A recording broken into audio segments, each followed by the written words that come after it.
turasenga ariko Imana iratuganiriza, Imana iratubwira ngo uyu ni umwanya mbahaye wo kwitunganya. Nukuri twarasenze, Imana iravuga. Twari kumwe n'umugabo wabitira ngo ntabaresha, abanyabyura baramuzi.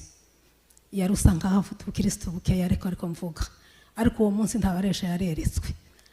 Aravuga ngo mbonye umuhana ngo butinze kwera mwinjiremo. Ngo mbabajwe nuko ntari kumwe n'umuryango wanje ngo tuwinjiranemo. Kubera amasengesho Imana yari yatanze ibimenyetso byinshi. Yari yatubwiye ngo nimubona indege ivuye Lubumbashi iguye Karemera sisubira ingenzi zitatu, mumenye ko uwo munsi ari wo munsi muzoba mugiye gutandukana, kandi inzira zibaye zibiri, bamwe baragiye abandi barasigaye. Uko niko twatandukanye.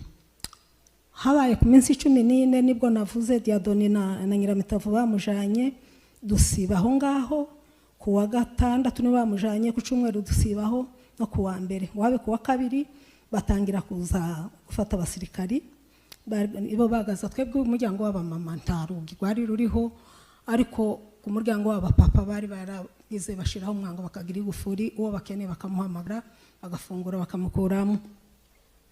Hanyuma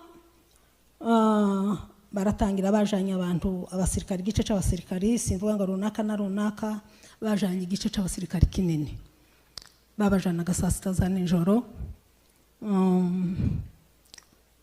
Bakagenda nyine nuko bakabica, bari barimvye urwobo Kamare.